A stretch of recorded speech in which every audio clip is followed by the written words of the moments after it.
could spiral out of control. That's because as the snow and ice melt, the darker ground beneath the freezing surface absorbs more sunlight. So that is both true on ground, actual land in the Arctic. It's also true for Arctic sea ice, which reflects far more of the sunlight than the darker ocean water that it's covering. So you get less ice because of the heating, and you get more heating because of the less ice. It's a vicious cycle, as they say. Well, I mean, all we have to do is put it in the freezer or something, right? The whole thing about not being able to revert back to what it was, I think it gets way understated, because we still see snow in Minnesota in January. It's such a small approach to a larger problem. Just pay attention to it. Like, no one is attacking based off of telling you what the reality is in different places that you haven't been. So we like to criticize politicians if they don't go to the border, because they can't talk about the border issue without being at the border, to stand there with their sleeves rolled up and say, I'm at the border. But you have scientists and smart people that go and study a place like the Arctic and go and tell us what's happening there. And when they come back and tell you, I was there, this is what's happening, we go, paid off scientists. They do. I don't know. It is incredibly frustrating. Oh, by the way, I was there too. We had to go quite far north to hit sea ice, by the way. It was a climate change, but it was a different thing. It wasn't that mission. But anyway, massive problem. Obviously, we like to occasionally return to this, just to remind people how significant it is. Please don't forget about this with all of the other stuff that we have to deal with. Now, that said, we only have a few minutes left, but meanwhile in.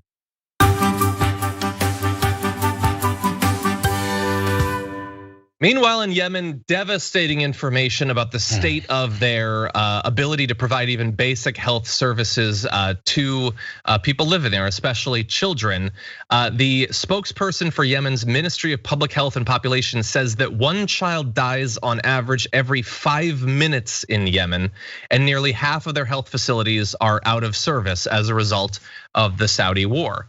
By the way, for context, one child dies every 5 minutes. I did a little bit of research and I found this article from December 2016 that said, according to UNICEF, one child was dying every 10 minutes. So despite years in which the world or the United States could have tried to do something, put some sort of diplomatic pressure on Saudi Arabia to stop this, to try to stop them, as we'll get to, from maintaining this blockade that's making it impossible for them to rebuild these facilities. It is actually twice as bad as it was just a few years ago. And that is a result of the total destruction or partial damage of 527 different hospitals. You have 8,000 women dying on a yearly basis in Yemen. More than 2.6 million children suffering from malnutrition, 1.5 million people grappling with chronic diseases. And so the issue is that if they need to go somewhere else to get medical treatments, they can't. There's a blockade. And if they need medicines and equipment and those sorts of things, they can't get it because there's a blockade. There's an acute shortage of medicine for oncology patients.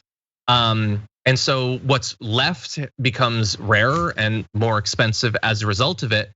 So the US has kicked up all the sand about the fact that we're not providing some weapons and some support to Saudi Arabia, but we need to speak out in support of the people there. Diplomatic pressure to end the blockade, get Saudi Arabia to stop bombing Yemen into the rubble that we showed you. Well, sadly, it seems to be another instance of a lack of addressing these types of things because it doesn't benefit us. Us being the powers that be, the natural progress of the country and the partnerships that we have. And honestly, a lot of us citizenry, me included, I miss a lot of this stuff. There's 35 other things that I end up paying attention to. That's true. You hear about the Yemeni blockade, you hear about the people in Yemen dying and children at this type of scale for this many years. And you think about it, get upset, say something, and then the next thing that just got you that hits close to the home is the thing that you're concerned about. And that's the cover that they depend on. And so this is when our government and our leaders are supposed to be, that's why we have these coalitions, groups of people that are supposed to be set aside to address these things. Because it's hard for all of us to know this and for us to push this in. Sorry, we don't have much time. Go ahead. I know, but I appreciate what you said, and this is why we keep returning this. I can't tell you how many times we talked about this, and unfortunately, progress has been very slow. That said, JR, thank you as always for not only joining us on Big News Wednesday, but making it Big News Wednesday. We appreciate you being here. I'm gonna go try and calm down because I'm still mad. I know. I apologize for that. Some days that's the way it goes. Come back Friday. It's always fun. It's needed. But anyway, for those of you watching, thank you so much, everyone who shared the stream, sent in super chats, all that. We appreciate that so much. We've got more for you though. Not only will I be joining Anna Kasparian for the second hour of the Young Turks, we've also got Dr. Rashad Richey and Ben Dixon who are going to be coming up with Indisputable. You can go to youtube.com/indisputable_TYT. Definitely hit the subscribe button while you're there. That show is coming up in just a few minutes, so I hope you enjoy it.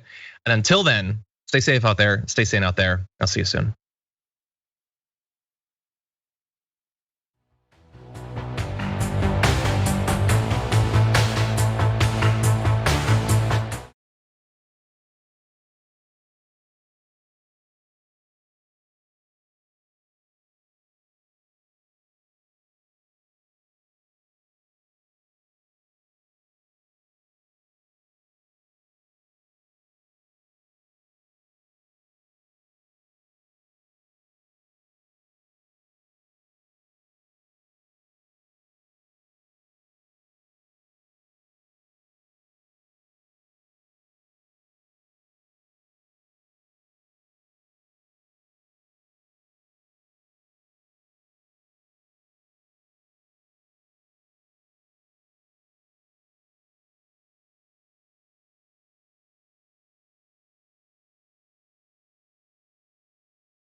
Welcome to Indisputable. I'm your host, Dr. Richey. Good to be with you. We have a hell of a show today. You don't want to miss my I Wish a Karen Would. I got something for you today, and this one is going to shock you. And that's saying something when you look at all of the Karens we have highlighted on this program. Also, we have the big homie Benjamin Dixon, host of the Benjamin Dixon Show. He will be breaking down news of the day with me. And a guy stepping into the bullpen, willing to debate me, is a former police officer, a big Blue Lives Matter guy, but anti-Black Lives Matter. He happens to be a Black former cop. He's going to debate me on social justice and Black Lives Matter and whatever else he decides to try to debate me on. You don't want to miss any of it. Now, ladies and gentlemen, I have a treat to start the show. None other than V, formerly known as Eve Ensler, Tony Award-winning playwright, activist, performer, and author of the Obie Award-winning theatrical phenomenon, The Vagina Monologues, on the show. Indisputable. Welcome. Thank you. I'm so happy to be on your show. Listen, I'm happy to have you. We're going to talk about the pandemic and how the pandemic has unleashed, as you call it, disaster patriarchy and a war on women. Now, you've been a champion, equal pay for equal work. You have been that person standing in the gap. Your social media is full of activism. This is who you are. So this is very authentic to what you believe. But tell us how it connects to COVID-19. How did it create this war or enhance the war? Well, first of all, thank you so much for inviting me on your show. And I think what I really want to talk about today is I was asked by The Guardian to do a piece looking at what has happened with violence against women and the situation of women post-COVID. I've been part of a movement called V-Day for almost 25 years to end violence against women and girls. So we have activists all over the world. And I wrote to everybody. I asked them all similar questions, and then I did a lot of research. And I guess what I'm here to say is that COVID has unleashed the most severe setback to women's liberation in my lifetime. I was absolutely stunned to see what each activist from Africa, from Europe, from all different continents, and they were all telling me very similar things. So I haven't coined the term disaster patriarchy. I think a woman named Rachel Luff talked about it during Katrina for one of the first times. But what it means, Naomi Klein, as you know, was the first to identify disaster capitalism, when capitalists use a disaster to impose measures they couldn't get away with in normal times, generating more profits for themselves. Disaster patriarchy is a parallel and complementary process where men exploit a crisis to reassert control and dominance and rapidly erase hard-earned rights of women. All over the world, patriarchy has taken full advantage of the virus to reclaim power. On one hand, escalating danger and violence to women, and the other hand, stepping in as our supposed controller and protector. I have to say that there are kind of 5 areas where we've seen this disaster patriarchy operating. Women are losing their safety in their homes, their economic power, their autonomy, their education, and they're being pushed onto the front lines unprotected to be sacrificed. Those are kind of the major areas, but we know, for example, in every single country, whether it's Mexico, Italy, the US, across the world, violence against women in the home, domestic violence, has completely been off the charts throughout COVID. You know, the conditions are there, right? You've got people crammed into a tiny world together all day long. You've got alcoholism. You've got men feeling really bad about themselves because they're not working and they're not bringing in money. You've got self-esteem. So we have seen violence against women escalating everywhere. And that violence, is kind of turned home into a sort of torture chamber for women, right? On top of that, we've seen the spread of revenge porn as lockdown has pushed the world online, right? And we've seen landlords actually saying to women across the world, if you have sex with me, I'll reduce your rent, right? So what people are calling sextortion, right? Then we look at jobs, right? 5 million workers in America, women workers have lost their jobs, right? So this is a profound thing. And women are now in their homes, right? Taking care of their kids 24/7, being forced to operate as teachers, as well as caretakers, cooks, whatever. The overwhelm and exhaustion reported around the world was just incredible, and real kind of human rights issues as well, where you look at the crisis in the UK, for example, where there's no access for migrant and Black, Asian, and minority women to basic things that they need, like healthcare, education, services, internet, right? And then the next area, which I think I had a front row seat for, was what happens to frontline workers. I've been very active in with the National Nurses United, and actually organized a play that I interviewed nurses during the pandemic, and then got all these amazing actors to perform. It was called That Kindness, and we did it at Brooklyn Academy of Music and across the country. But what's happened to nurses? We knew at the very beginning of the pandemic, they were being sent into the most contagious, deadly situations. They didn't have gowns. They were being asked to wear garbage bags. Do you remember? They didn't have masks. They were reusing their masks. We've seen frontline workers, whether it's poultry factories, whether it's nurses, whether it's farmer workers, the Alliance of Farmer Workers, who are an amazing organization of women, have seen rises in pesticide poisoning, sexual violence on the job, all these things because no one has their eyes on it anymore. Same with poultry, women who work in poultry factories, squeezed together in these tiny proximity without protections and forced to come to work whether they have fevers or not. So we're seeing this across the world, that frontline workers are not protected, yet they're saving our lives. They're the people who are on the front line making our lives possible, and we are sacrificing them. Yeah. And then there's education. We have seen, I think there's an estimate now between 10 to 20 million girls are no longer going to school. No longer going to school. Education was our literally the forefront of the new liberation movement for girls around the world. Girls were getting educated. When girls aren't educated, what happens? They get sold, right? They are no longer breadwinners, so their families marry them off early.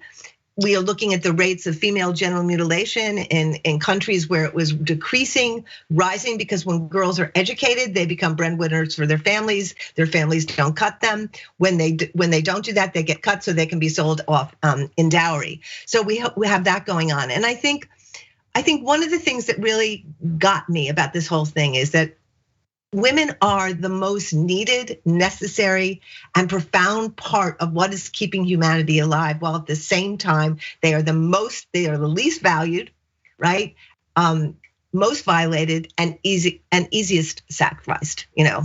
So I think that's really what the data is showing across the board. Let me just say this. First of all, thank you for doing the work of God. What you have just dropped, the knowledge that you have just shared, has enlightened me and so many people who are watching this program. And I want to remind everyone, we call them essential workers, but refuse to give them essential pay.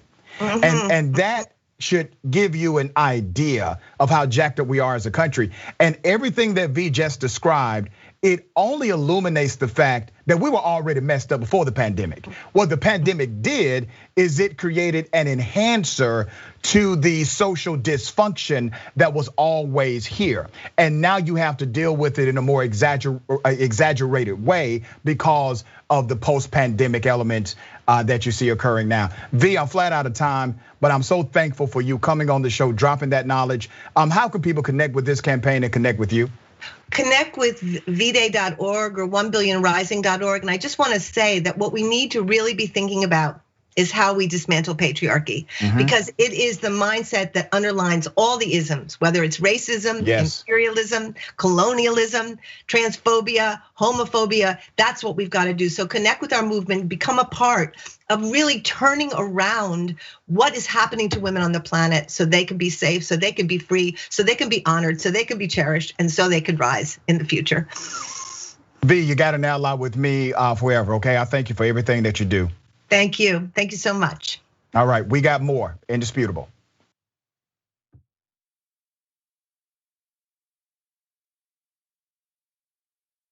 I'm old enough that I remember when Captain Crunch put the berries in there. Yay, crunch berries! And I was like, ooh, the fake berries. Remember? We're gonna try that. We did a story back in the day about how a woman sued, I don't know, General Mills. She'd been eating it for 4 years, believing that it was actual berries. Yeah. She's like, these aren't real berries at all. Yeah. I'm like, I got news for you. Captain Crunch isn't really a captain or a person. Joining me now, legendary whistleblower and American hero, Edward Snowden. First question is, hey, where are you? I'm in my apartment in Moscow. All of a sudden, in the studio, Jim Gaffigan, everybody. Mental illness is, completely undiagnosed in our society. It's not about a particular administration. It's about a broken system of power, and through that, really, the instrumentalization of a system of not justice, but injustice. People understand whether they claim to deny climate change or not. Our collective house is in crisis. We're also dealing with the legacy of 40 years of economic policies that have made people's lives more precarious. Sometimes you gotta force people into their humanity. Sometimes you have to shake people into empathy. Senator Elizabeth Warren joins us in the studio. Healthcare is a basic human right, and we are fighting for basic human rights. In order to actually achieve that vision of everyone having access to the same resources and getting to determine the outcome of their life, we have a lot of work to do, and it needs to start right now. Here's something you may not know. When you deposit your money in a big bank, it doesn't just sit, safe and secure, in a vault. Instead, your money could end up building oil pipelines, mining for coal, or drilling in the Arctic. So if you're concerned about the planet, give your money something good to do. Make the move to Greene with Aspiration's fossil fuel-free account and join the thousands each week who are switching to save their dollars and save the planet at the same time. Welcome to the Damage Report. I'm John Idarola. This is gonna be a big one. What Donald Trump has done as president has cut taxes for the wealthy and made life better for rich people. But he's made life worse for poor people. We're making America great again by throwing more money at the military to destroy other countries because that makes us great instead of investing it in ourselves. That it's Donald Trump and it's Stephen Miller. The choosing is based on wanting to create cruel and inhumane conditions to scare other people away from ever coming to the United States. The opportunity to make money off of tragedy is the American way. There's only one place to put garbage people: in the trash. We've never had so much access to so much information with so little idea of what the hell is going on. What does enforcing our borders have to do with traumatizing children? Absolutely nothing. I think a sane person could say the current situation we have right now is radical. But what we're doing is literally making the world more like hell. That's a warning sign.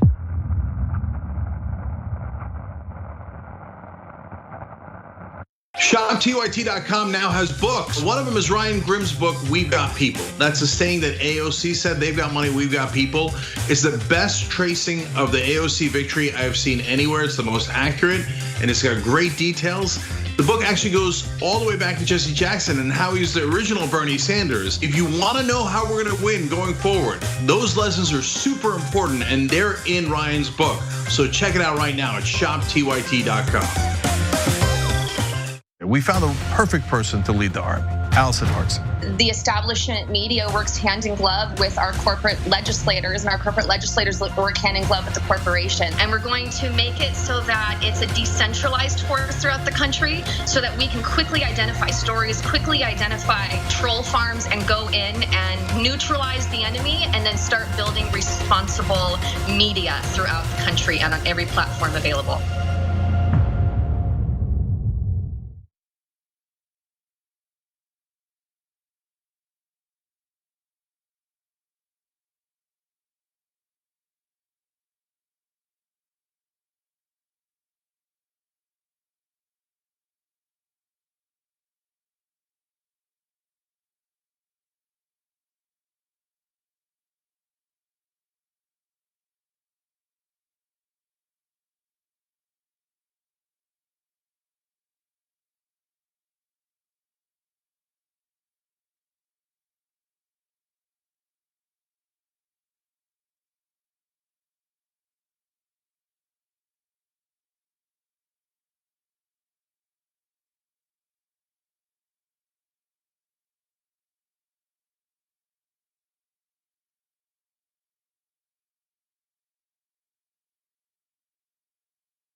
All right, welcome back. Listen, that was some knowledge V just dropped on us.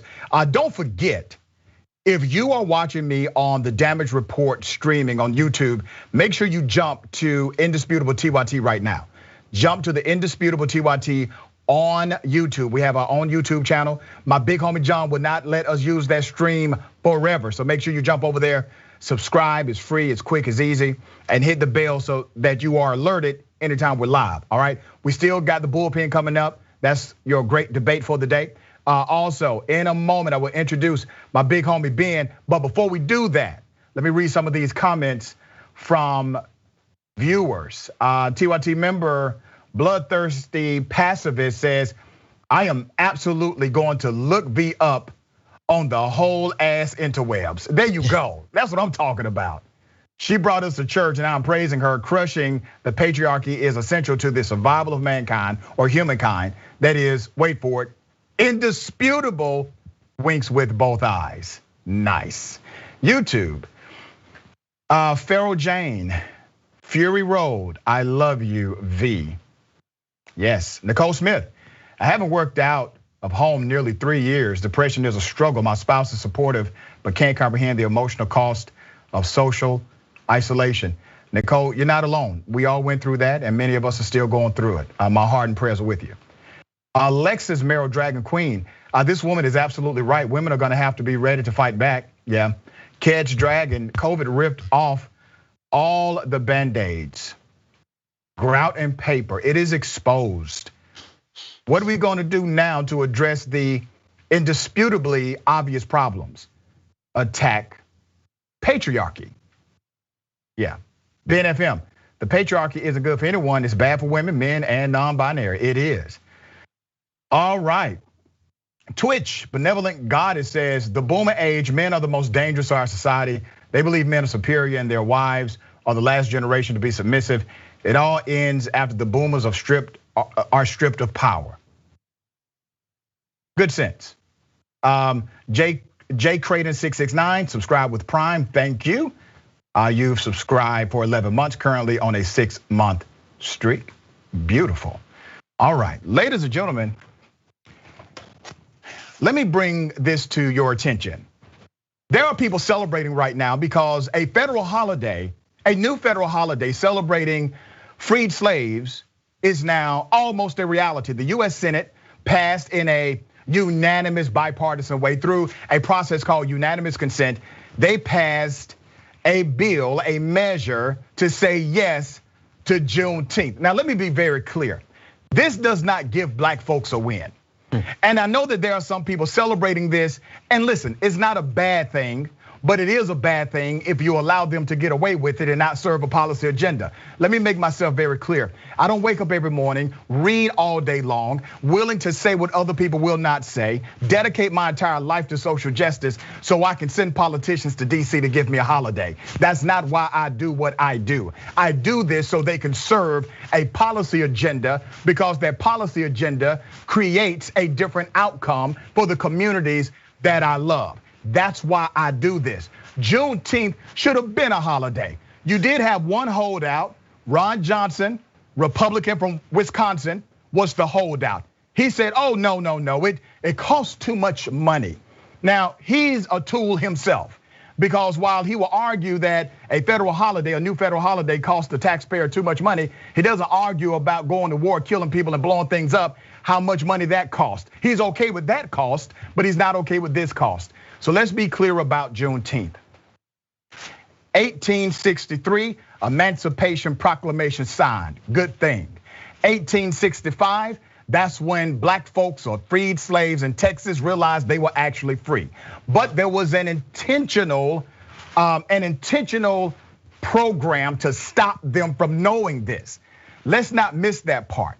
So while the federal government will say yes, and Republicans will say yes to passing a holiday to celebrate ultimate freedom for freed slaves in the United States of America, these are the same Republicans against allowing your children to learn why that freedom was necessary. These are the same Republicans who are for stopping the George Floyd Policing and Accountability Act, who will stand in the way of your voting rights, who will say no to HR 1 or the John Lewis Voting Rights Act. These are the same people who oppose a policy progression for black people, brown people, members of the LGBTQIA community, and other so-called disenfranchised individuals. That is the problem for me. To talk more about this, I got my big homie Ben Dixon, host of the Benjamin Dixon Show. Brother, am I off track here? Am I just complaining too much? No, not at all. I'm glad to I knew that you knew what was up with this. Basically, it's cool. We appreciate the holiday. It's there's more evidence that's coming out. I was speaking for just before your show. I was speaking with Carl Mack, who's formerly of the NAACP, and he was saying that there's actually evidence that there were even more slaves still enslaved after Juneteenth. But notwithstanding that information and how that develops and how we find out more about that, fact of the matter is they owe us a whole lot more than the holiday. That's all I'm saying, Dr. Richey. Right, and well said. Let me go to this video, provide some context. S475, a bill to amend Title V United States Code to designate Juneteenth National Independence Day as a legal public holiday. Without objection, the committee is discharged. The Senate will now proceed to the measure. I ask unanimous consent the bill be considered and read a third time and passed, and the motion to reconsider be considered made and laid upon the table. Without objection. It passed without objection. Now, as I said before, it is not a bad thing. As a matter of fact, it is a good thing to recognize this as a holiday. But it was already recognized in 47 states and the District of Columbia. It has been celebrated for decades in the state of Texas. So when you look at what has actually happened, 3 additional states get added to that. And now you have a federal holiday where people that work for the federal government will have another day off. So if you're racist and work for the federal government, you're still winning from a black holiday. Isn't that interesting? Here's what Ben Johnson said, the reason why he blocked it, and this is from CNN.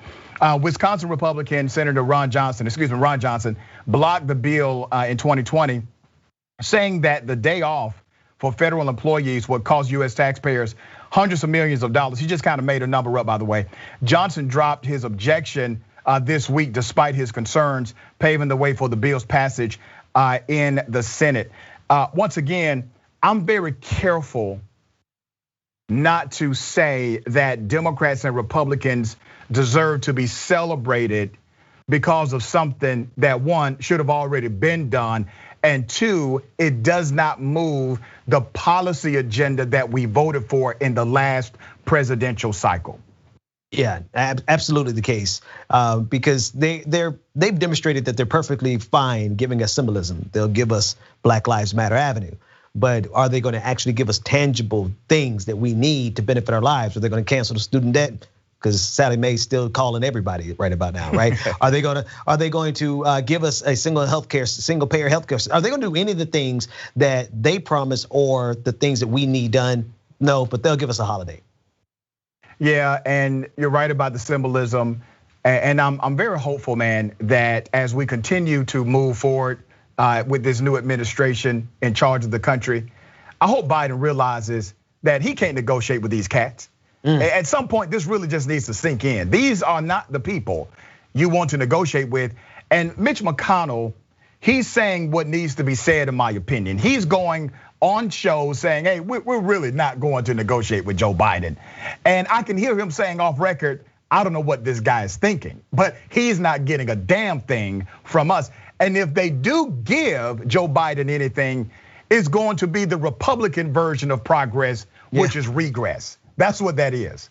Yeah, it happens like that every single time, Dr. Richey, every single time. Yeah. All right, let me shift gears because Marjorie Taylor Greene, a US Congresswoman out of Georgia, a QAnon alum. This woman gets upset over the craziest things. Now, remember, she just gave this big apology, held a press conference, and said she made these anti-Semitic statements, and she was just so sorry for the people that she hurt. Now, Mad Marge is at it again. This time lashing out at the Attorney General, Merrick Garland, for his announced strategy to combat domestic terrorism, which, by the way, is a good thing. I thought these individuals were pro-police and anti-terrorist. It was, of course, another appearance on Real America's Voice, and with poster child of the white supremacy movement, Steve Bannon. And here's what Marjorie Taylor Greene had to say. I've been watching his comments on the screen behind you, Merrick Garland, and here's the real concern. What is domestic terrorism? So, I mean, define this. You know, here we have Antifa BLM that terrorized American citizens for the year. I mean, imagine the summer of rage this past summer. They burned. A year ago this week. Yeah, starting. Right. So they burned businesses, they burned cities, attacked police officers, took over police precincts, tore down monuments, attacked federal buildings. Literally, that is insurrection. They're attacking federal buildings, police officers. They're trying to dismantle every bit of law enforcement in all of these cities. And who are the victims? The American people. Is that not domestic terrorism?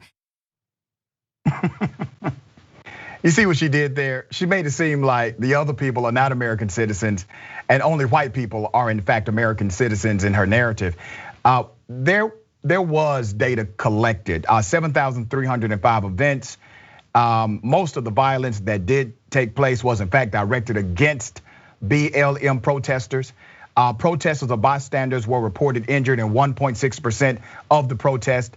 In total, at least 3 Black Lives Matter protesters and 1 other person were killed while protesting in Omaha, Austin, and Kenosha, Wisconsin. Police were reported injured in 1% of the protest. A law enforcement officer killed in California was allegedly shot by supporters of the far right Boogaloo movement, not anti-racism protesters. Only 3.7% of protesters involved property damage or vandalism. Some portion of these involved neither police nor protesters, but people engaging in vandalism or looting alongside protesters. In short, the data suggests 96.3% of the events involved no property damage or police injuries. And in 97.7% of events, no injuries were reported among participants, bystanders, or police. You see, those are facts. Now Marjorie Taylor Greene is trying to rewrite history in real time with one of the white supremacist architects known as Steve Bannon. What are your thoughts about this, Ben? You know, it's fascinating how easily she conflates our fight for justice with Nazis and terrorism. And like, for them, it wasn't a terrorist act to march up the steps of the Capitol on January 6th. And 5 people get killed, and they raid the Capitol and break into the Speaker of the House office. None of that is problematic to them. What's problematic is when Black folks go out to protest on behalf of Black lives. That really shows you their value system. There's a severe disconnect in their humanity. And what they prioritize is certainly not Black lives or the fight and the plight of the common man, common person. What they prioritize is their access to and control of power. And they're very dangerous people. Very well said. And they're actually for terrorists. I would call Marjorie Taylor Greene a terrorist sympathizer. And look at what she said in defense of the terrorist attack on January 6th.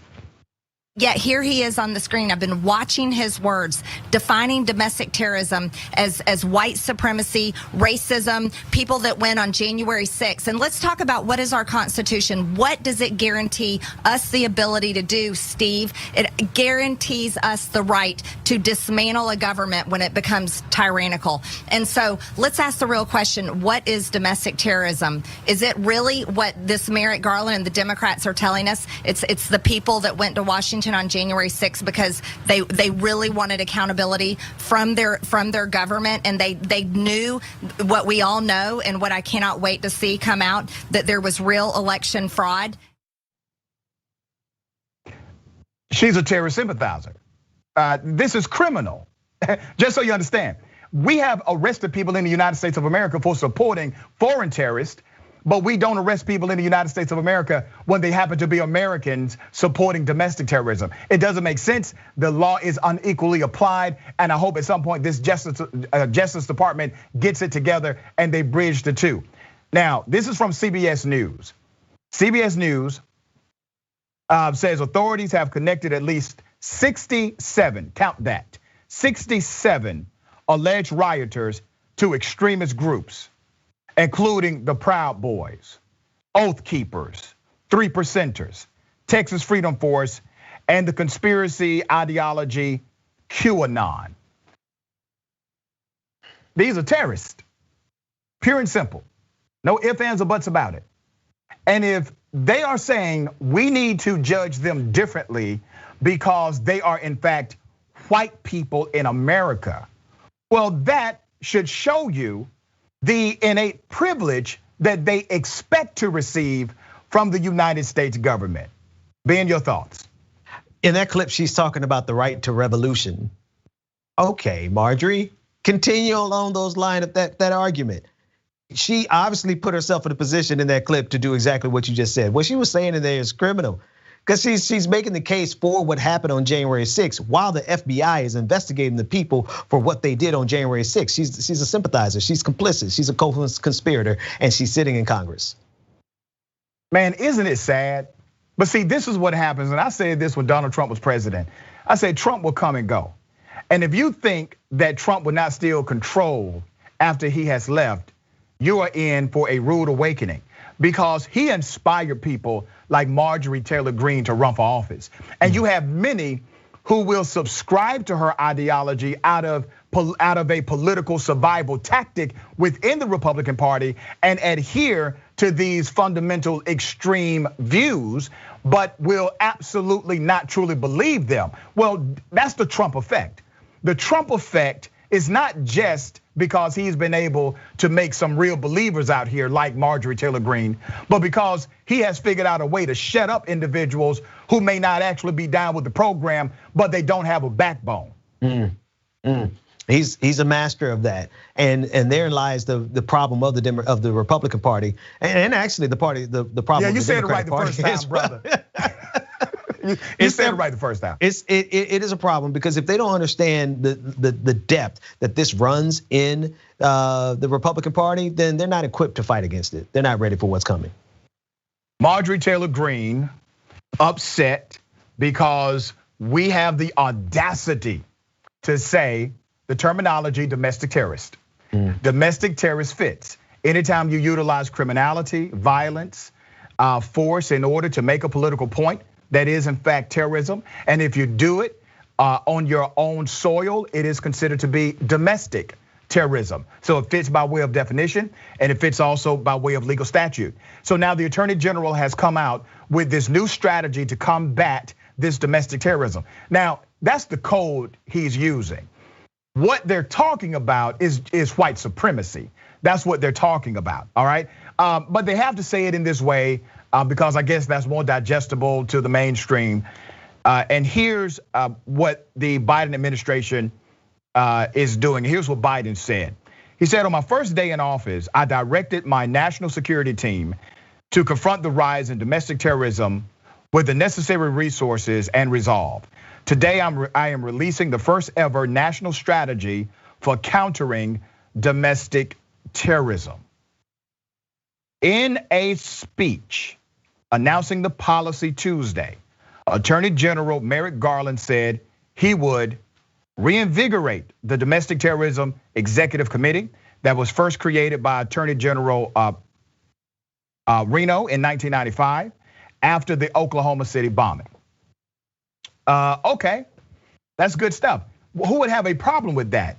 All right, obviously Marjorie Taylor Greene does. Here's some of the video from that press conference. In response to these many and serious challenges, the national strategy today seeks to confront the threat from all angles. The strategy rests on 4 pillars, each of which is essential to support the whole. First, our efforts to understand and share information regarding the full range of domestic terrorism threats. Second, our efforts to prevent domestic terrorists from successfully recruiting, inciting, and mobilizing Americans to violence. Third, our efforts to deter and disrupt domestic terrorist activity before it yields violence. And finally, the long-term issues that contribute to domestic terrorism in our country must be addressed to ensure that this threat diminishes over generations to come. They said, okay, the best we can do is try to diminish the threat. I actually like that fourth pillar, because in that fourth pillar, when he's talking about what actually causes this, he's talking about people like Donald Trump, right? Trump is one of the people that causes the radicalization of citizens to become domestic terrorists. That's part of the equation that you have to combat. So literally, you now have a federal government who has proclaimed that individuals who radicalize citizens are in fact part of the domestic terrorism problem. Ben? Oh, then they might want to go to Silicon Valley. They might want to go have a chat with YouTube and Google and Facebook and all the rest of them. Come on, brother. Because those algorithms are definitely doing their part to take people down that pathway. But to what Merrick Garland is saying here, the real question is like, they know what they're dealing with. And you said it at the top of this, Dr. Richey. You said that he's saying code. This is white supremacy. This is rage inside of whiteness that is so angry and so furious with the fact that they can't even have the mildest of inconveniences of learning someone's pronouns. Like, for God forbid, for God forbid you have to do that. But let alone they can't just get away with the racism like they used to, and the bigotry and the sexism. That said, America's got to make a choice. Either it's going to survive as a democracy, or it's going to allow white supremacy and patriarchy to continue as it is. And one of those dynamics that we must take seriously if we are to survive as a democracy is this: do we allow people to be above the law? Do we allow anyone to be above the law? That is really a fundamental question of any functional democracy. Because if you do allow people to be above the law, go ahead and say it. Just say it. Don't say that no one is above the law as a talking point, and then there's clear evidence that certain people can violate the law, and they are in fact above the prosecution or the penalty that would come with that. But this is what democracy should be about: transparency. It should be about connecting to the sentiment of the citizen, holding individuals accountable that violate the public trust, not holding them to a lower standard of accountability. But if you engage in public trust activity, you are held to a higher standard of accountability. We only have a couple of minutes left in the segment, but Ben, I want to give you the last word before we go to our break and bring back our I Wish a Karen Would segment. It is a saddest of occasion that we cannot hold the most powerful people in the world accountable to anything. I guess that's to be expected if you look through patterns in history. That said, we are at a stage where we can not only hold this country accountable, but we can hold white supremacy accountable. And this is why we're seeing the death pangs of white supremacy. What we saw on January 6th, it could either be the death pangs of white supremacy or just a recruiting manifesto. And the government has to decide what they want to do with it. And this is the very delicate place we find ourselves in right now. This country is at a crossroad, and this country can either A, become exactly what we believe it can be, or B, revert back to its original DNA, which was rooted and grounded in an ideology that says you can own a human being if they have black skin. All right, we got more on the other side. It's indisputable. I'm Dr. Rashad Richey.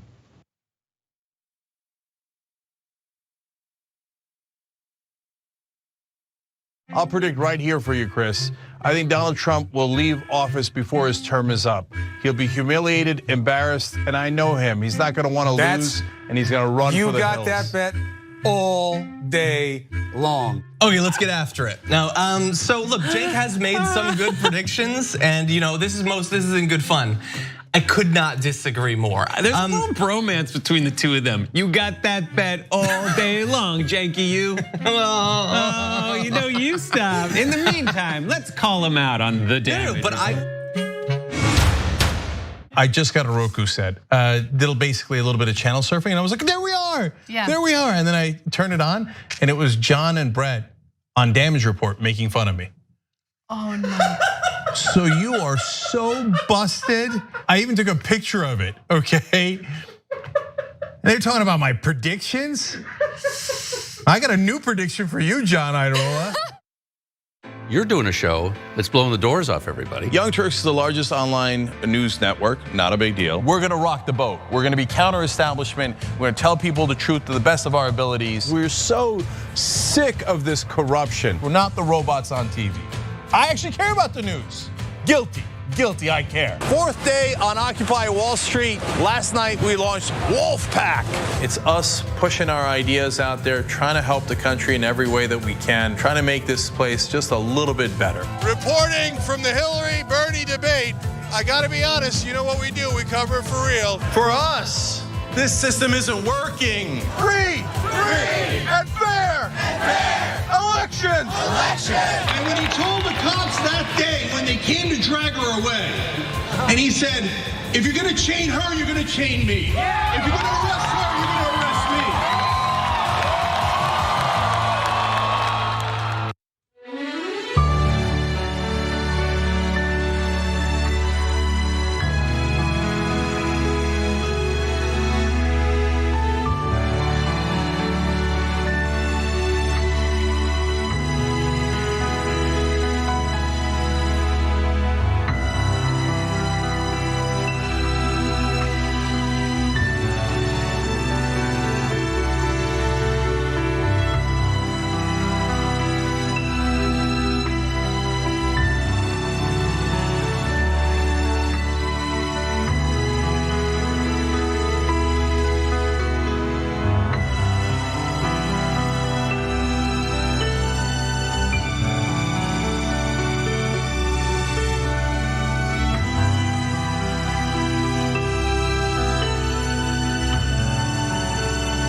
Bartholomew Joseph Kyle. I do audio for the main show, The Young Turks. I also do audio for Post Game. I started in 2006. I met Cenk Uygur at the Iraq for Sale screening that was directed by Robert Greenwald. And watching that, I want to figure out a way to be part of something that's genuine and authentic.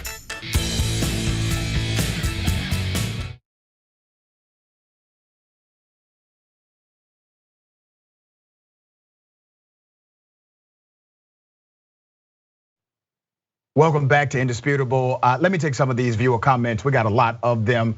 I will read as many as I can. Don't forget, if you are watching me on the TDR YouTube page, the Damage Report, make sure you go to the Indisputable TYT page right now. Let's have a mass migration to that page so that we can be connected every time we're live Monday through Friday, right here, right now. Make sure that happens. Indisputable TYT, that is our page. Subscribe, hit that bell so you're alerted when the show is live. Also, follow on social media. Indisputable TYT on the social media handles. Indisputable TYT. A member writes, this is someone who likes Bernie Sanders. Dr. Richey's points are well taken. And this is certainly no substitute for policy action. But shouldn't we take our W's when we get them, as long as we recognize the game's not over yet? I agree with you. It's a good thing, except if you allow it to distract you from the real thing. And the real thing is a policy agenda, not a holiday. I'm good with the holiday. I'm fine with the holiday. And it is a W of sorts, unless you look at it as progress, then, or distraction from progress, then it becomes an L. But I got your point as well, and thank you for the comment. Benny Loco says, and this is our YouTube super chat, hit the thumbs up, get the doctor's word out there. Thank you, that's the spirit. Moon Dragon, I live in the Portland area. I assure you, Portland still stands. In every video I saw here, it was proud, boyish whites causing the damage. Yeah. Prague man, Marjorie wants to prosecute Dr. Fauci for following CDC guidelines during a deadly pandemic, but yet defends Trump for inciting an overthrow of the government insurrection. There you have it. You are absolutely correct. Wake and Jake, the right to protest is important unless you're black, by the way. BNFM, police were caught on camera starting the violence at BLM protests in Minneapolis, even breaking windows and starting fires while BLM protesters tried to stop them. Black Lives Matter. Mean Beans, MTG is a terrorist in Congress, 100%, yeah. Juneteenth, in reference to Juneteenth, Mean Beans says we still have slavery in the USA via prison systems. That's correct, and by the way, that slavery is constitutionally mandated if you read the 13th Amendment. It allows for slavery in that form. Slavery did not end, it just had a different format. You are correct. Tempo Dan 918, the sad thing is this, is what the DNC will point to for years as being allies to black people. Not actual policies. Good point. All right, on Twitch, Sonic Boom Dragon 23. This should have been done a long time ago. Agreed. C Print 686. Finally watching live. Love the show. You're doing amazing. The Bullpen is my favorite, but I wish Karen Wood is right there. Yeah, that's about right. Don't forget, once again, make sure you follow us on Twitter and IG, Indisputable TYT, tag hashtag Indisputable TYT, so we can read your comments live on air. All right, make sure that happens. Bullpen still coming up, but ladies and gentlemen, we still have my big homie Ben. I wish a Karen would. Once again, another Karen has surfaced. This Karen, we will call her spray paint Karen. Spray paint Karen likes to mess with children. So there are two high school students in Tennessee. They spray painted LGBTQ pride flags on a bridge in the community that allows for art. It allows for people to come there and tag it and put their art on the bridge. That is what they do here. After they were finished, an enraged Karen approached them with spray cans. According to the local news report, the community has rallied behind the teens, and dozens of people in their town have come out to repaint the mural. All right, so here's what they had a problem with. Let me go to the graphic. Here's what they had a problem with. Here's what Karen had a problem with, okay? She has a problem with that, all right? I don't have a problem with that. Let me jump to the first video and then I will get Ben's reaction and you will hear mine as well. Y'all aren't even different anymore. Y'all are all the same, trying to stand out. I could give less what you are and what you think you might want to be and whatnot, but you're not going to go express it all over everything. I'm sick of hearing all of you. I'm sick of hearing all of you. You're sick. You're not going to do it. You don't pay taxes. You're probably immigrant here. What? Oh God, oh dude, was that offensive to you? Was it offensive? Too bad, because guess what?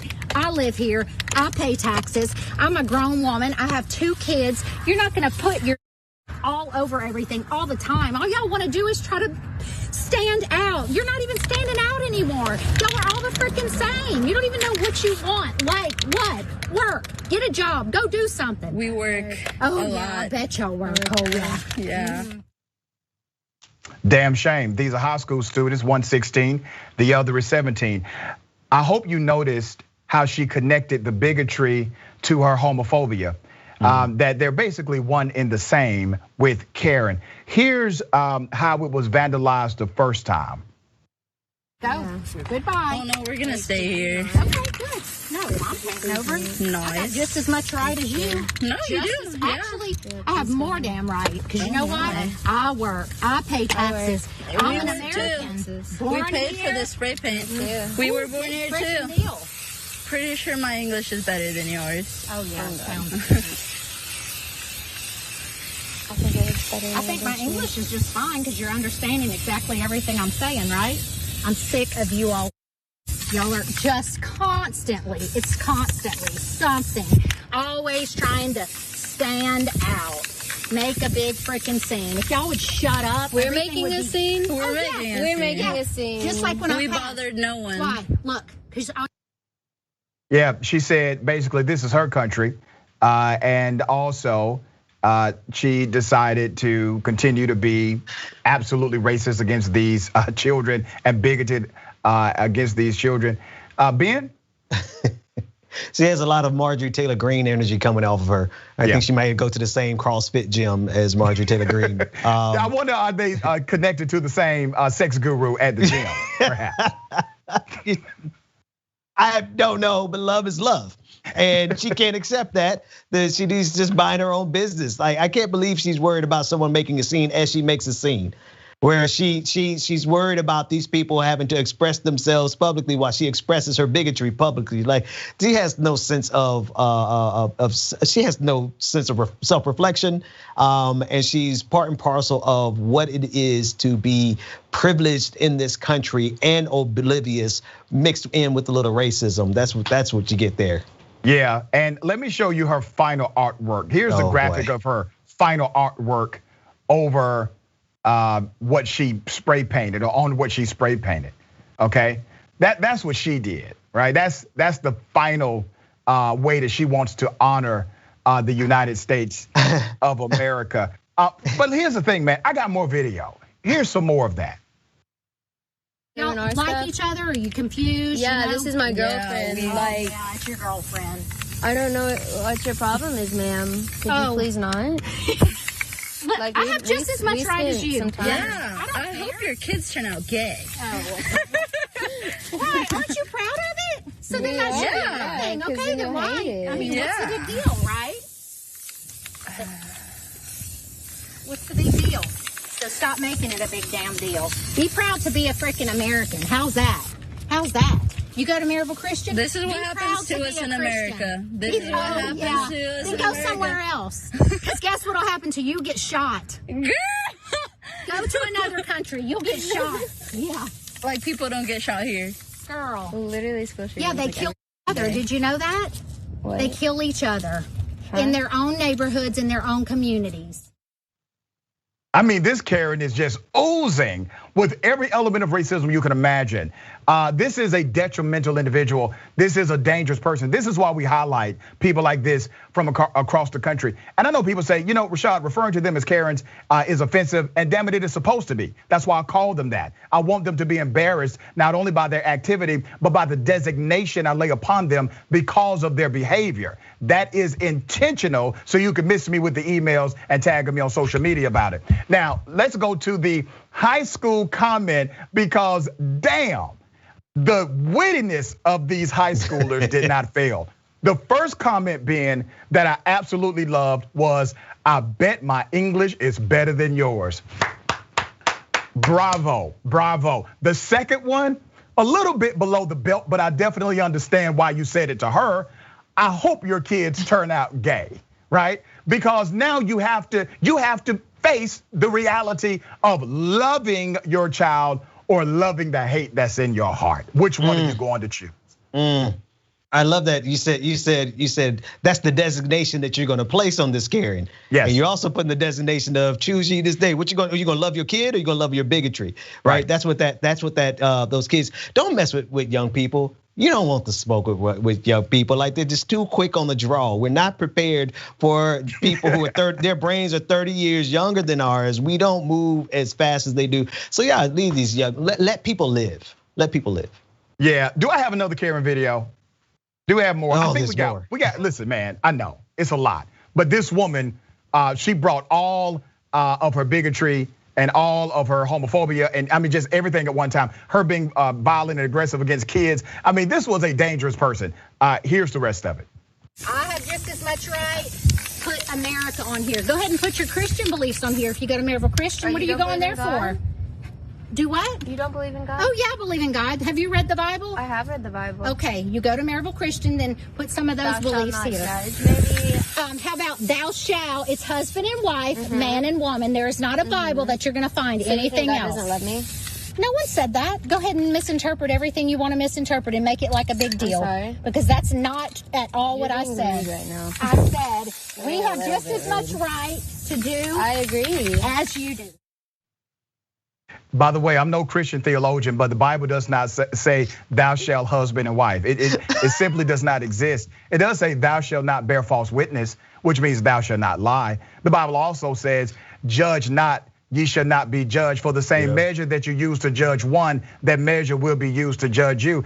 And the scripture also says God is love, which means on the other side that love is God. So if I engage in love, I'm engaging in a God consciousness. Brother, y'all don't want me to preach in here to these Come on, preacher. Come on, preacher. And if you're really talking about the Bible, we talk about Proverbs where it outlines the other abominations that really count to God, which is a liar, someone who sows discord amongst the brethren. Come on. Someone who runs to violence. That sounds like America to me. So if we're really going to talk about the Bible and America, I think Jeremiah Wright had it more precise than what she's trying to do, especially with that painting, that picture that you put up, the United States flag. What the absolute Benedict Arnold drawing was that? Could you put it back on the ridiculous, and it doesn't look anything like an American flag, first of all. But think about the irony of the symbolism.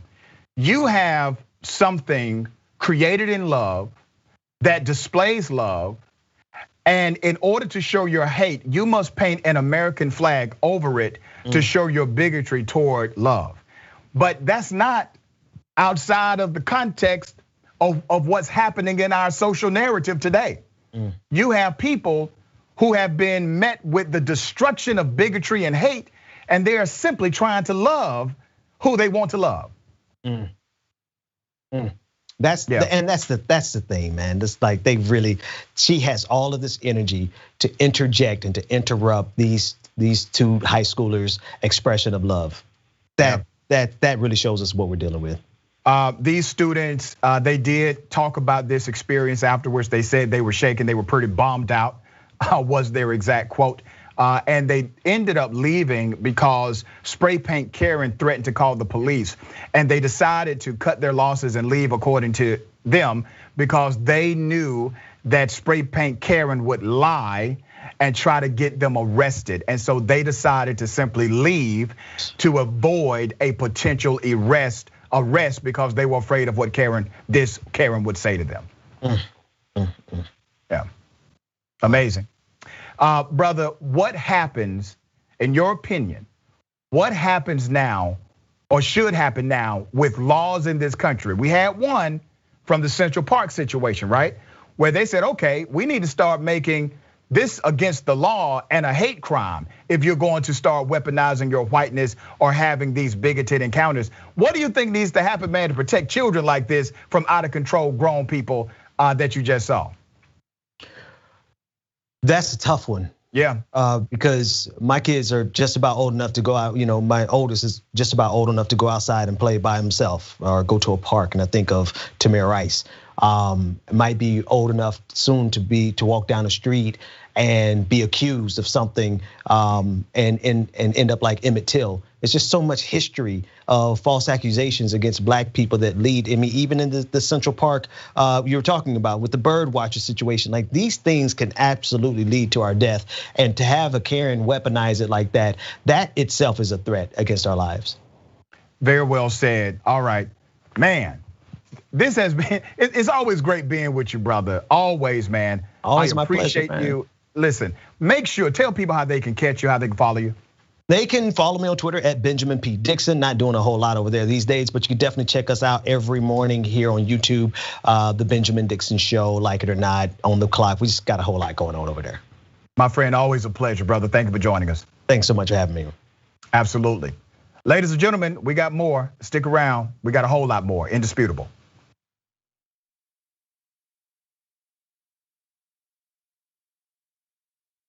Are you our next stream star? Oh my God, that's me? Show us what you got with your Twitch pitch.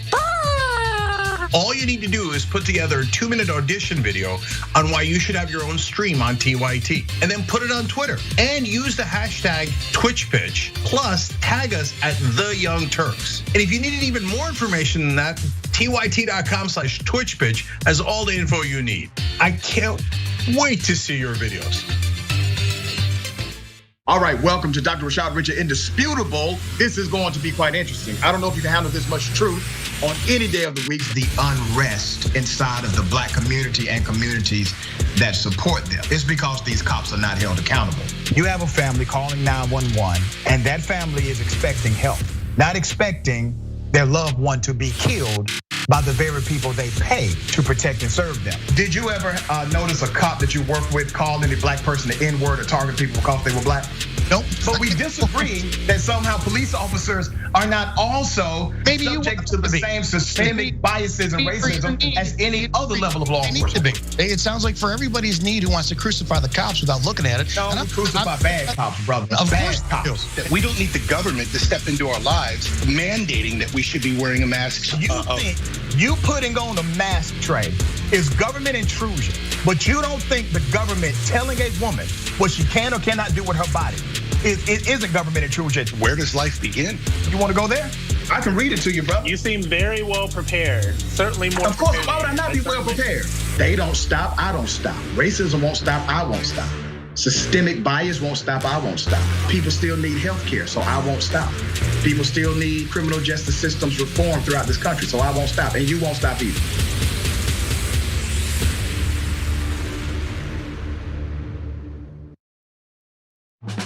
I've been a fan of TYT, I believe, for the last 6 years. 5 years. 3 years now. 7 years. 4 years now. 2.5 years. I just started because she got me into it. My boyfriend actually watches it every morning and every night, so I kind of just started watching it with him, and I love it. I mean, it's the only way that I find my news. Looking through YouTube, looking for political shows that look cool. I came across a very angry rant from Cenk, and that's when I knew. So I was immediately in love with the show. And then I had how to miss a live show since then. 10 times a day, I watched the show in the morning. Whenever I had a bad day in high school, Young Turks. Man, Cenk is just so blunt and honest, and I love the honesty, and there's no BS behind the news, and they just tell everything like it is. There's nobody censoring him. There's nobody there to say, you can't do this, you can't say that. That feel of authenticity makes it seem like what they're saying is true. I feel like I get the real story from the Young Turks. I am TYT. I am TYT. I am TYT. I am TYT. I am TYT. I am TYT.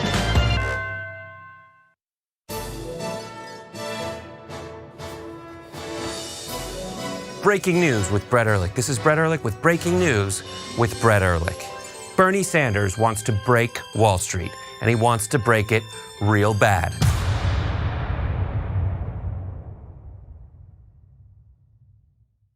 Our system is inherently rigged against the will of the people. They have 50% of the vote, and in a democracy, they should have 50% of the seats. But if you live in an insanely gerrymandered district, your vote functionally doesn't matter. We drew the map in a way that even though we get 50% of the vote, we're gonna get 13 out of the 18 seats. You don't actually have the ability to translate the will of the voters in your area into actual government policy. They should not be allowed to gerrymander these districts. We should actually have a democracy.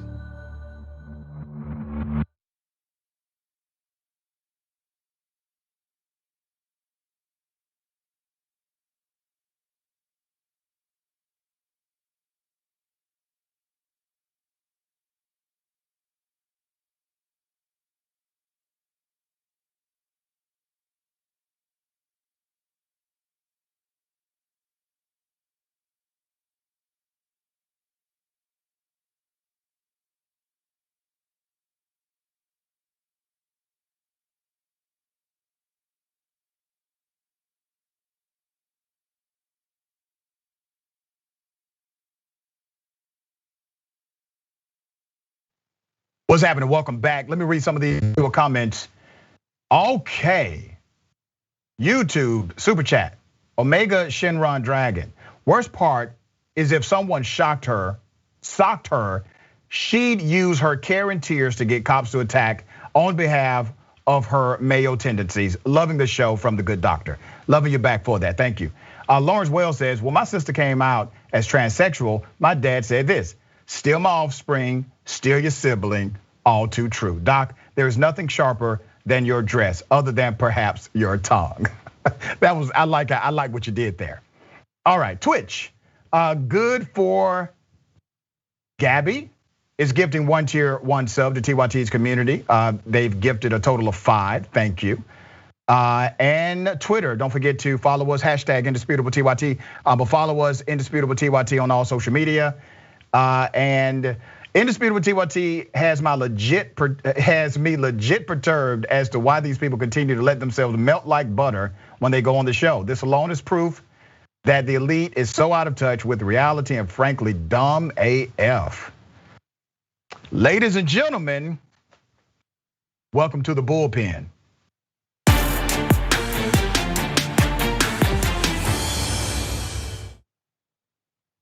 On the Bullpen today, I have Brandon Tatum, former police officer and author of Beaten Black and Blue, Being a Black Cop in America Under Siege. So long, extensive career. Make sure you check out his bio when you get an opportunity. Brandon, thank you for being on Indisputable. How are you?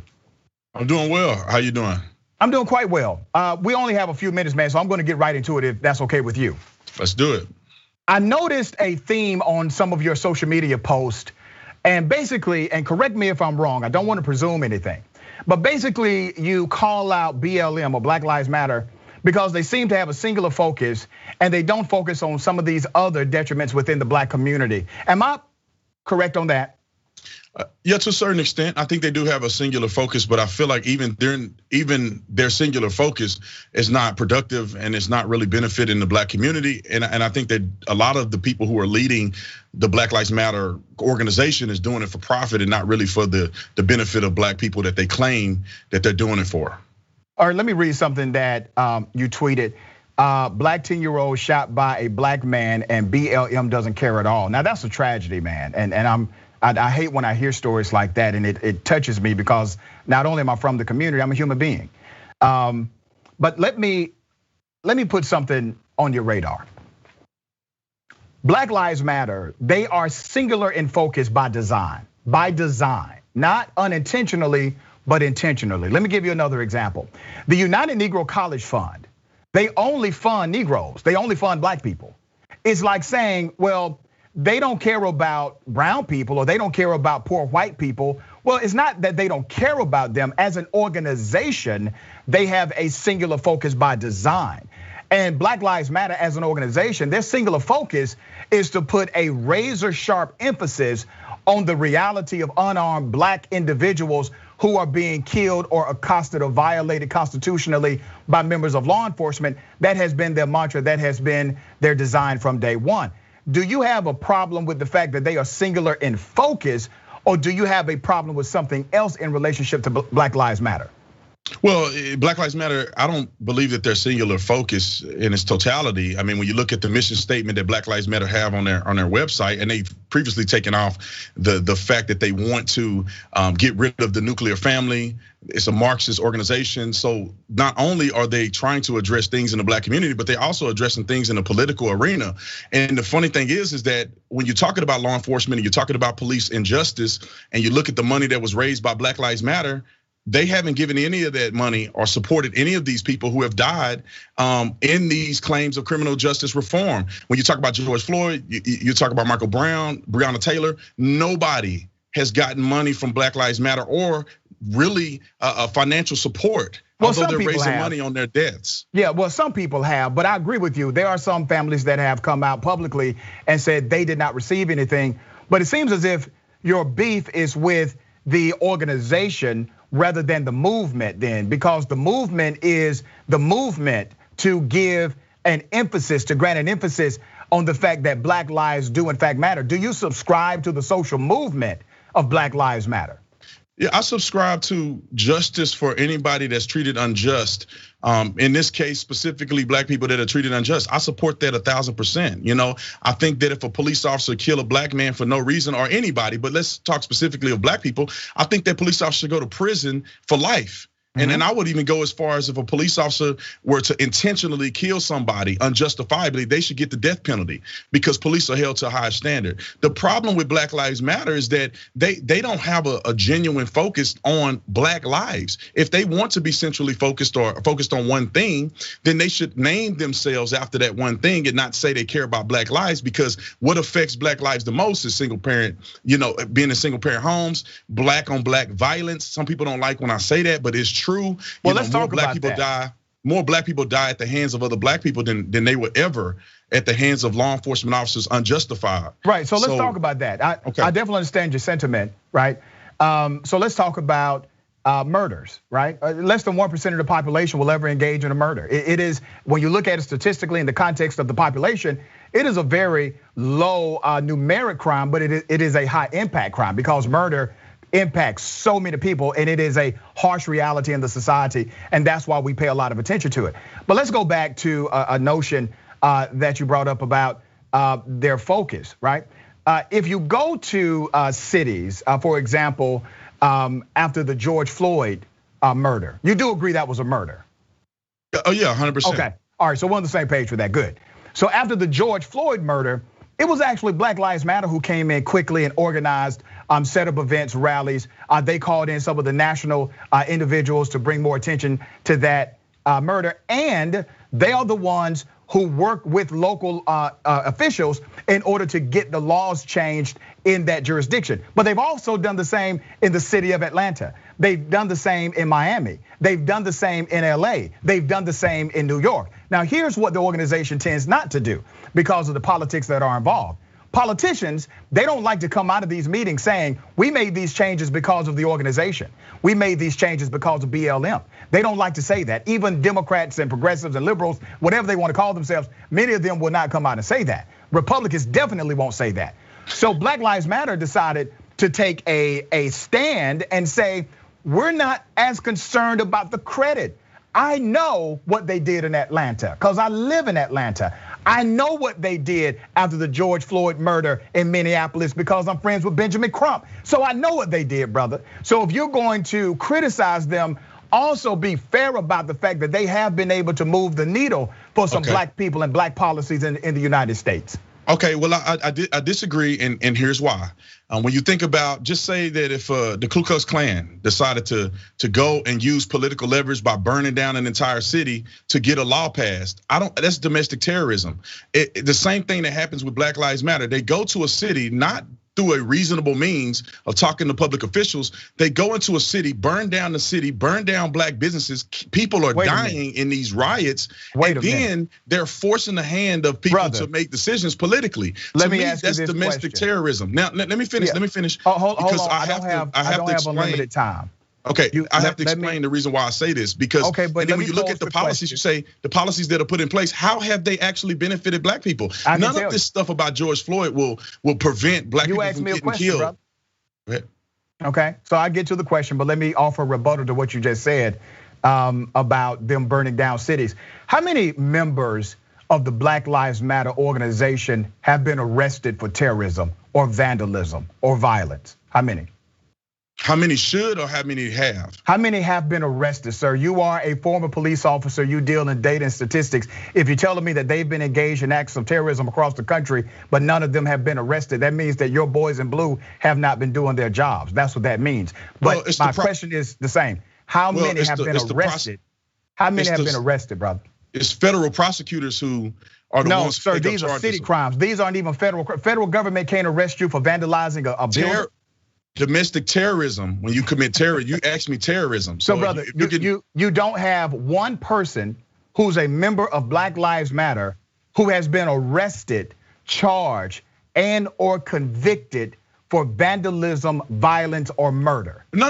Yes, you have. You have had many members of the Black Lives Matter movement or people who support the Black Lives Matter movement. Whether you say that they're a part of the payroll or not. These are people who are acting on behalf of Black Lives Matter as an organization. Here's what you're doing. People who are getting laws changed, right? The ones who are burning things and protesting. You gotta be careful, man. Listen, man, we're Black folks, man. Come on, brother. Here's the danger in what you're doing. Okay, just listen to me. Listen to me. Here's the danger of what you're doing. You don't like to be generalized. I don't like to be generalized because with generalization comes marginalization.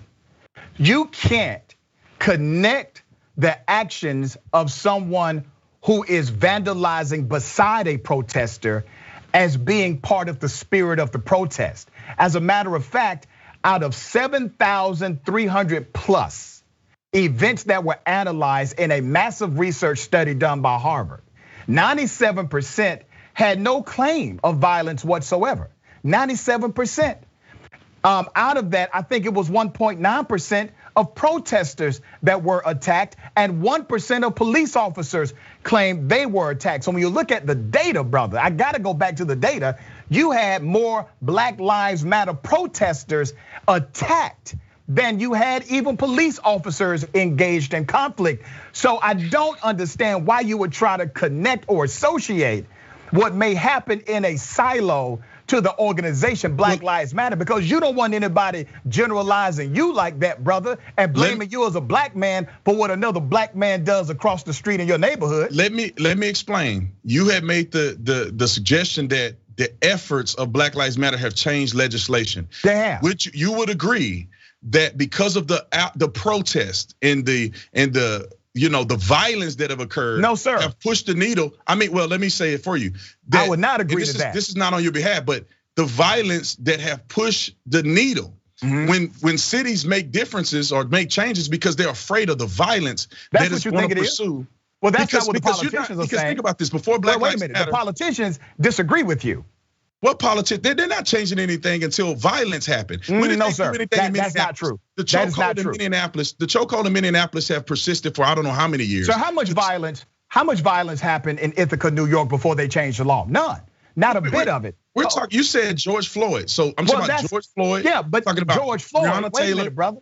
Listen to yourself. You realize that after the George Floyd murder was televised, you had governments all across the country engage in putting more money into community policing without a semblance of violence happening in their community. It was because not only of the outrage, but it was because of the citizens who were outraged. And the citizens included not only black people, but brown people and white people. Remember all the protests happening in majority white communities? Remember the protests that were happening overseas in support of Black Lives Matter? Violence. That's called pressure. That's the way it's supposed to happen. It wasn't because some black person threatened to harm, hurt, or injure somebody. Come on, man. Get more credit than that, brother.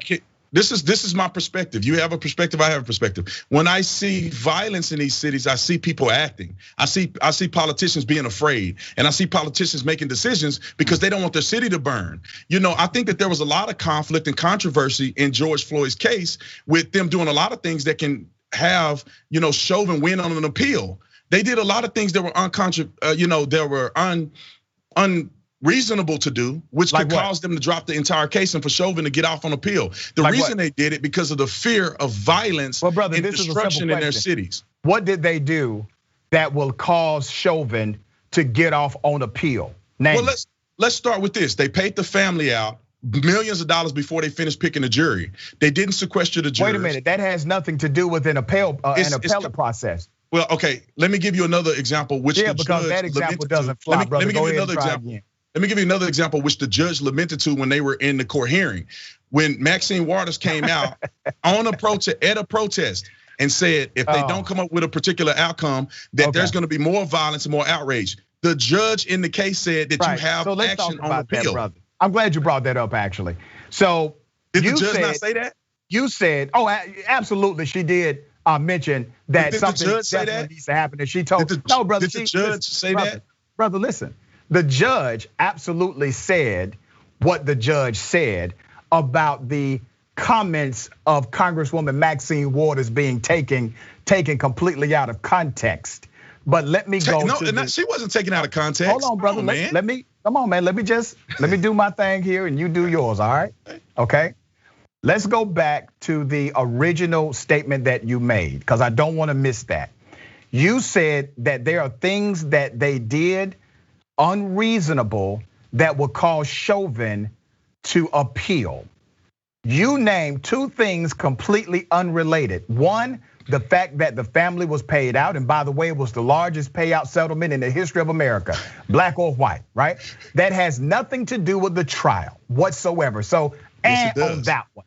Now, let's go to Congresswoman Maxine Waters and her statement. She made a statement. She made a statement on the record. The judge decided to enter her statement into the record by acknowledging her statement. But here's the problem that you have with it becoming an appellate issue. For it to be an appellate issue, and brother, listen, I'm a first-year law student, so I'm not an attorney, but I know a little bit. To make it an appellate issue, it must in fact be part of the trial and one of the grounds for an appeal. Having a congresswoman who has what is considered to be full immunity from comment. Literally, a congresswoman can say, or congressperson can say whatever they want to say, and they have full immunity from comment. Because of that, there is no way it can endanger the case. That judge was just doing a political move and by even mentioning it, period.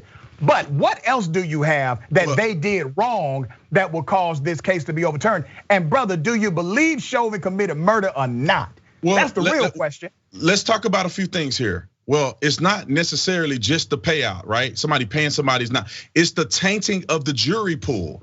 So when you have a tainting of the jury pool, what? When you have, like for instance, if you go to trial and you're selecting jurors, they're claiming that they never heard of the case, they're impartial and unbiased. When you pay a family out the biggest settlement in American history, jurors will be influenced by that decision. There is at least one or two jurors that have already been caught being favorable towards. So brother, let me go back to this. I don't have unlimited time. These things are gonna come up in the appeal court. This doesn't make sense to me. Brother, did the black man get killed or not? Was he murdered by Chauvin or not? Well, let's talk about this. I believe that he was killed by Chauvin. I believe also that was he murdered by Chauvin or not, brother? I just I don't understand why I can't complete my sentence. Brother, I think that Chauvin because you're playing politics on my show, and I don't like that. Was he murdered by Chauvin? I believe that Chauvin killed George Floyd. We know Chauvin is the reason he's dead, but murder and homicide are two different things. One of the reasons that George Floyd is dead. I also think fentanyl and methamphetamine in his system at fatal levels also contributed to his death. My. Is that not a reasonable conclusion that both causes? No, it's not. According to not only what we saw on video, but also what medical experts testified to, and what a jury decided. They are the fact finders of the case. The jury didn't decide. The jury didn't decide that methamphetamine and fentanyl wasn't a cause. And the fact, hold on, wait a minute, brother. And the fact that the judge did not set aside the verdict. In that state, the judge has the authority to set aside a verdict if they believe that the verdict was in bad faith or the jury did not consider the evidence properly. This is how the justice system works. But no, you are conflating two things. They decided that Chauvin was responsible for his death, which is why Chauvin went to jail. But that's not eliminating responsible for the death of George Floyd. That's not eliminating other situations or other circumstances that contributed to his death. That's all I'm saying. Can I ask you this question? Let me give you an example. Let's say I'm driving down the street, right? And I have asthma, okay? And a police officer decides to violate my constitutional rights by choking me against the law and against policy. And he chokes me and I die. I die because he's choking me and I have asthma. He's violating the law, and his negligence and aggression causes me to die. Are you saying the cop should not be held as responsible for my death because I had a condition of asthma? No, here's the thing. I think that you gave a completely different scenario than what happened, but the police is 100% responsible. Now, if you ingested, a fistful of cocaine and the officer that was violated your. He had a speedball. You know what a speedball is, right? You realize that's not what the evidence methamphetamine is. And I really need you to go back and look at the case because I never said that Chauvin was not guilty. I'm just only telling you that two things contributed to George Floyd's death. But the medical expert says it was not a lethal amount of that in his system. It wasn't lethal. Okay. Why do you keep saying that? The prosecution said why are you lying on the dead man? The defense said that it was.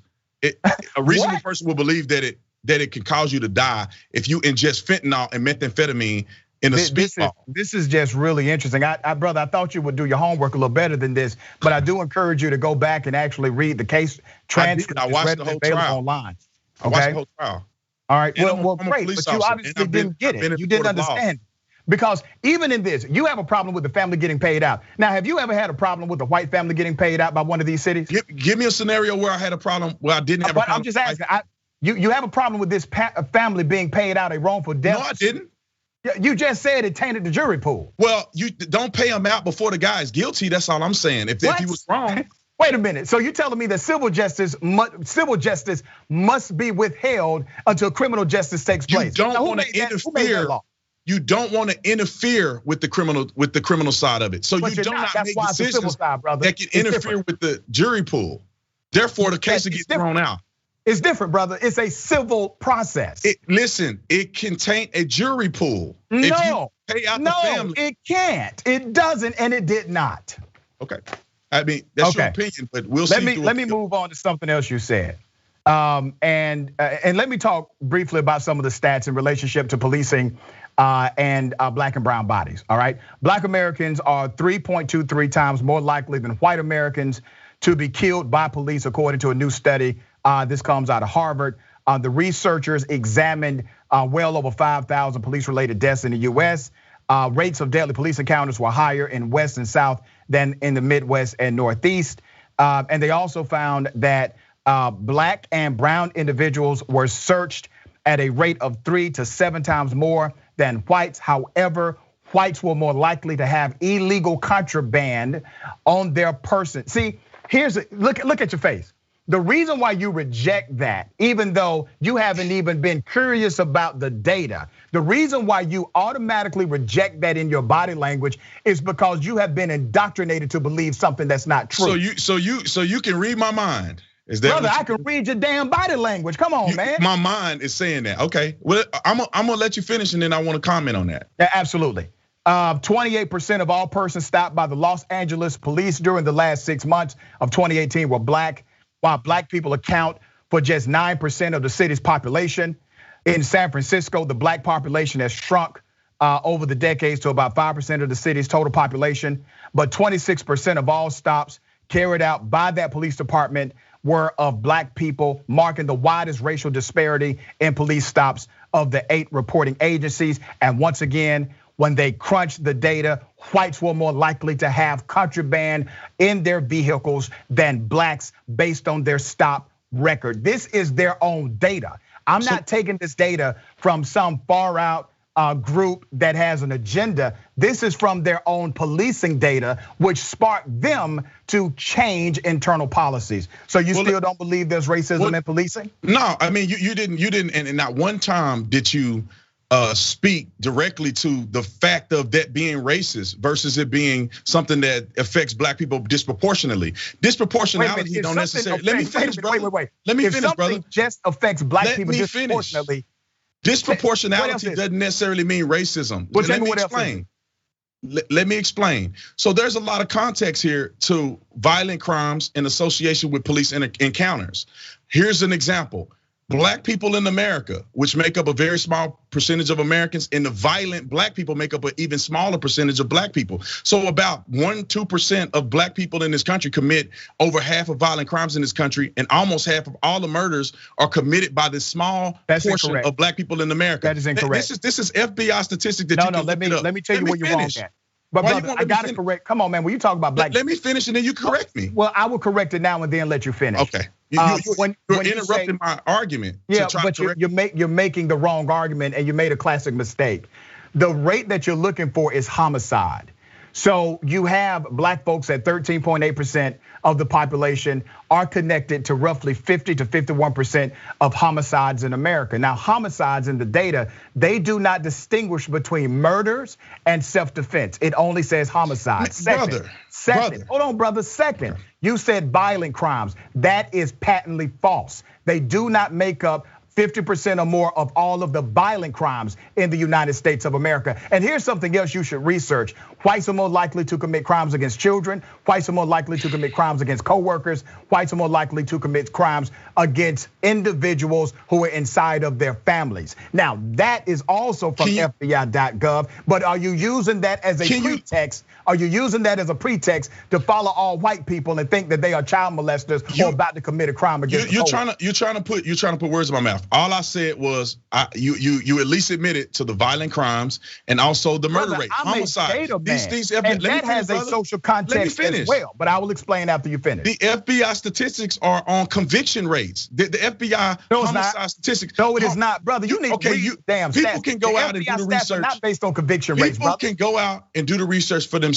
They sure can. The research that I've seen, the homicide rates, you could call it the murder or homicide rates, depending on how you want to frame it, are convictions. So over almost half.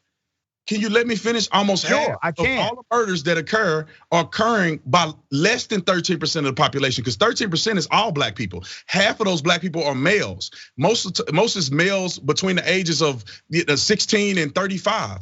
And so that's even a smaller portion. So when you have 2 or 1% of the American population, even close to half of the murders and over half of violent crimes in this country, that will necessitate more of a police response. Now, if you're sitting here telling me, and you've never been a police officer before, you're telling me that police officers, let me finish, that police officers are sitting here letting white people just commit crimes running rampant just because they're white, they willing to turn a blind eye to sexual assault, to them robbing and murdering people. I mean, brother, you're far-fetched in that approach. All right, let me respond. Look at police encounters, and you have to look at the reason why police are encountering black people. That's the reason why they're disproportionately arrested. That's why black people are incarcerated. All right, I gotta wrap it up, brother. My producers are giving me the wrap up time, but I want you to remember that first of all, the violent crime ratio is always clumped into this homicide ratio. It simply does not fit. Here's another study I want you to examine when you get an opportunity, because you kind of hit on it in your discussion. There's a bigger causal link between poverty and violent crime, which is not racism. And wait a minute, brother. Let me finish the point, because I'm going somewhere with it. 98%. That's the number you should remember. 98% of the violent crimes and homicides occur with people who are under the poverty line or right at the poverty line. I agree. 98%, which tells us that it's actually the deprivation of a lack of economy. That is a more causal link than race. So are we saying that cops should now target poor people? Because 98% of these crimes are committed by individuals who are below the poverty rate. And how dare you justify a cop targeting a black person who has done nothing illegal, because black people are higher in a crime statistic in one arena. I can point to 8 arenas where white people are higher in a crime statistic, where poor people are higher in a crime statistic. And also, the vast majority of all crime in America is committed by men who are 28 years of age and under. Should they now go out and racially, or excuse me, gender profile all men 28 years of age and under? Let me speak on this issue. It's not the fact that cops are out here targeting these people. It's the fact when you're poor, you're more likely to commit these crimes. You're more likely to be on drugs. You're more likely to fall in that category. That would necessitate police response. No, why target black people? Why get behind them? No, it's not about targeting black people. Why do that? You and I both know, as 2 black men in America, it's not about targeting black people. There's an issue with culture as well. I grew up in the hood, and dudes in the hood with gang activity, drug dealing is increasingly more violent than people in the trailer park. From my personal experience. Profiling? You said what? That's a justification for racial profiling. I don't think it's never just a profile. However, if you have a area where people are poor, less educated, more crime is committed there. Police don't go out, and most of policing is not proactive. It's response to things that go on in the community. I never go out and find people who are murdering. Brother. Listen, it's been real. I'm getting the rap signal, man. I wish I had more time. It's a show with limited time, obviously, but I appreciate you joining me on Indisputable. Thank you, sir. My pleasure. Thank you. All right, ladies and gentlemen, I want you to remember, take care of yourself, take care of each other, take care of the planet, and remember, the truth is always indisputable.